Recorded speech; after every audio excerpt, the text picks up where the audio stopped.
Soy una tetera. Capítulo 2.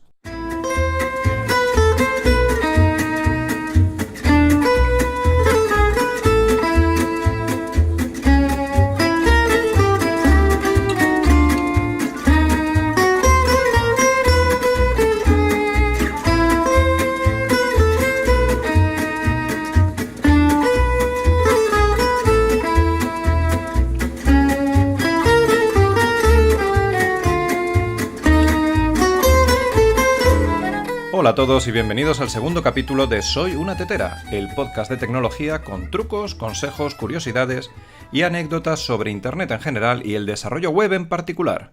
Si quieres que trate algún tema en concreto o tienes alguna duda que crees que puedo solucionarte, pídeme lo que quieras en soyunatetera.com.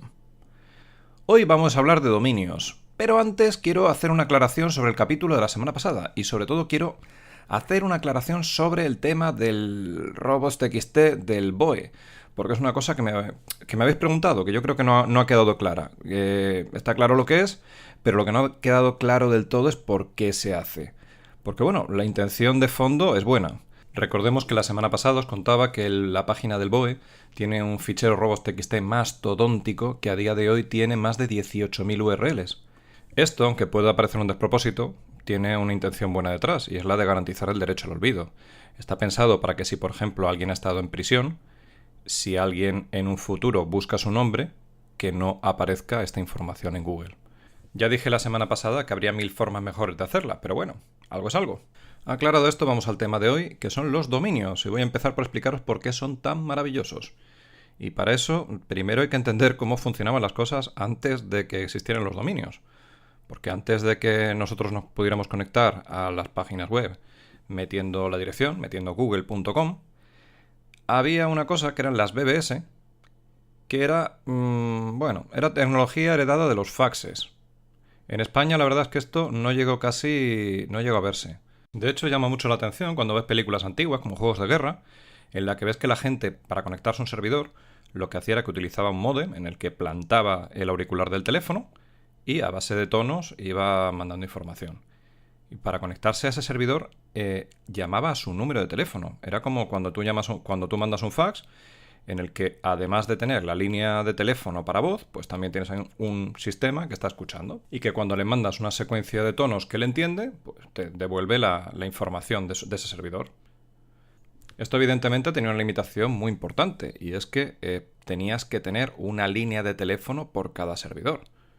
Esto enseguida se vio que no era práctico, y cuando se desarrolló Internet, cuando se desarrolló el protocolo HTTP, en vez de utilizarse números de teléfono, se utilizaron direcciones IP. Por ejemplo, la dirección IP de un servidor puede ser 172.217.17.14.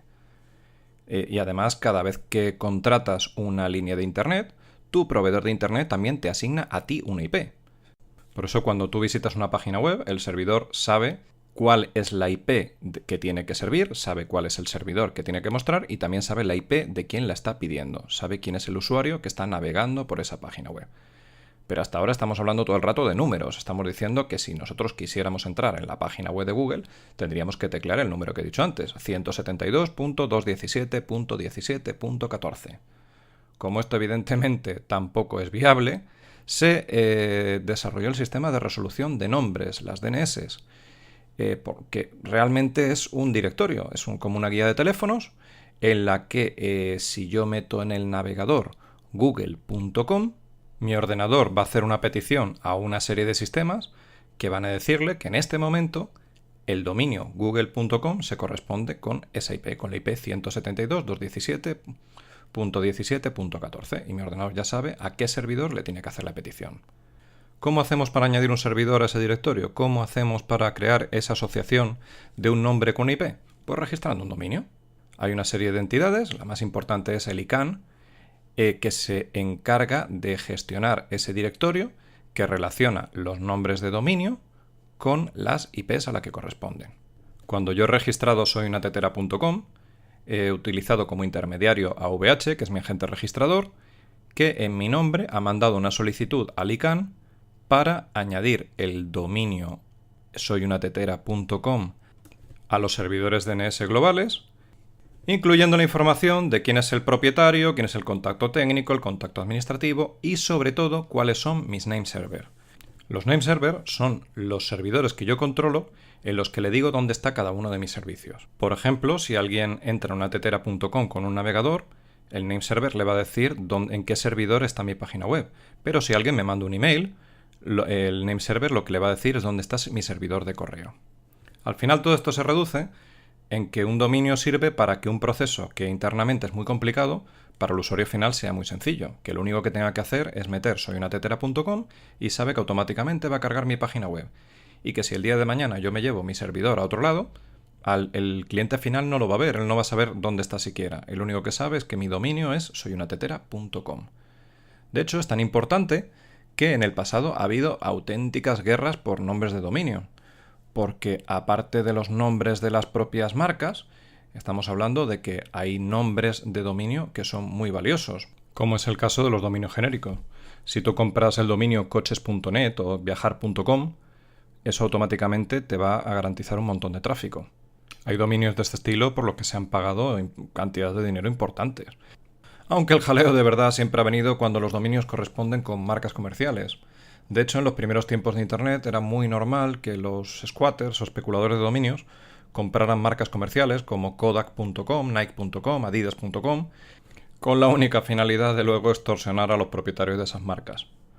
Bueno, afortunadamente esa situación ha cambiado ya bastante. Ahora ya el ICANN tiene ya mecanismos por los cuales si tú eres el propietario de una marca puedes reclamarla, aunque sigue habiendo todavía algunos casos interesantes. Por ejemplo, el año pasado Sumo.com, que antes no era Sumo.com, era SumoMe, es una aplicación para captura de leads, para que la gente se suscriba por email a tu lista de correo, a tu página web. Ellos tenían una aplicación que antes se llamaba SumoMe. Y a raíz de esa aplicación, como tuvo éxito, salieron un montón de aplicaciones que también utilizaban la palabra sumo. Entonces, como ellos vieron en peligro su nombre y su marca, pues lo que decidieron fue pegar un golpe en la mesa, comprar el dominio sumo.com por $1,5 millones y ya con eso, dejaron claro quién era el que tenía derecho a utilizar Sumo como nombre para la marca. Todo esto está muy bien para los dominios superiores de nivel genérico, los GTLDs, los dominios .com, .net, .info, .gov, .edu. Estos son los dominios que han existido prácticamente desde el principio de Internet, los que están regulados directamente por la ICANN y que, salvo algunas excepciones como los .edu, que solamente pueden registrarlo las instituciones educativas, en principio los puede registrar cualquiera. Pero como estos dominios son limitados, hay un número limitado de combinaciones de letras que se pueden hacer, pues se decidió extenderlo. Y lo primero que se hizo para extenderlo fue meter los CCTLDs, los dominios de nivel superior de país. Los que utilizan como extensión, utilizan unas siglas que se corresponden con un país. Por ejemplo, el de España es el .es, el de Inglaterra es el .co.uk, el de Francia el FR, Alemania D. Pero claro, hay veces que esas extensiones son útiles a la hora de montar un dominio o tienen un significado. Por ejemplo, el caso más típico es el de las extensiones .tv. .tv no es una extensión de nivel superior, es una extensión nacional. Es una extensión de la isla de Tuvalu, que es una isla de pescadores cuya principal fuente de ingresos actual es la venta de dominios. Hay muchas extensiones nacionales de este estilo que se utilizan porque son bonitas, porque quedan graciosas o porque sirven para montar el nombre. El problema es que estas extensiones nacionales tienen cada una un agente registrador distinto. Por ejemplo, el dominio.es lo gestiona dominios.es, que es propiedad de red.es, que a su vez es un organismo del Ministerio de Economía y Empresa de España. Eso tiene como consecuencia que en el pasado han hecho cosas como que le han quitado dominios a la gente porque los requería el gobierno para algún uso concreto. Pero vamos, que esto no es el caso más chungo ni por asomo, porque hay otras extensiones de dominio que tienen reglas muchísimo más duras. Por ejemplo, la extensión .cat solamente se puede utilizar por páginas que contengan contenido en catalán. Por ejemplo, hay un servicio de mensajería privada que se llama CryptoCat, que están haciendo el juego de palabras de cat con gato, y si os metéis en su página veréis que los idiomas a los que está traducido son inglés, francés y catalán. Catalán porque están obligados, porque si no les cerrarían la página. Pero lo mismo que eso, hay otra extensión que es muy común, que es la .ly, y .ly es la extensión nacional de Libia, un país que está sujeto a la ley islámica y que tiene unas reglas bastante duras a la hora de gestionar los dominios. Y si os leéis sus normas veréis que tienen cosas tan graciosas como que si incluyes en un dominio .li cualquier contenido que ataque a la moral, os pueden cerrar el dominio, os pueden quitar el dominio sin ningún previo aviso.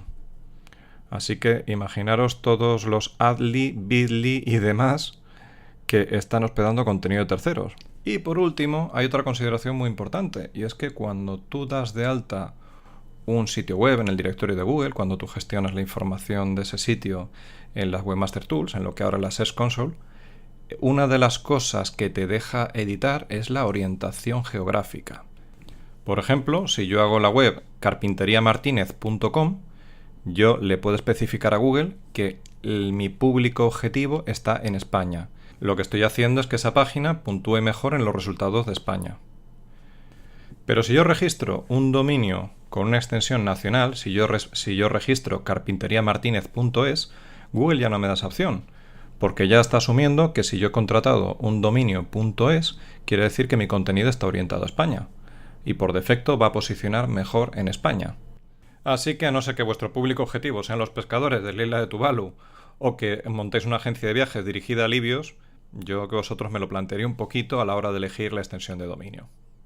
Y con esto termino, me despido hasta la semana que viene y os pido que mediante el formulario de contacto de soyunatetera.com o en la cuenta de Twitter soyunatetera me digáis qué os ha parecido, si os ha gustado, si no os ha gustado o de qué narices queréis que os hable. ¡Hasta luego!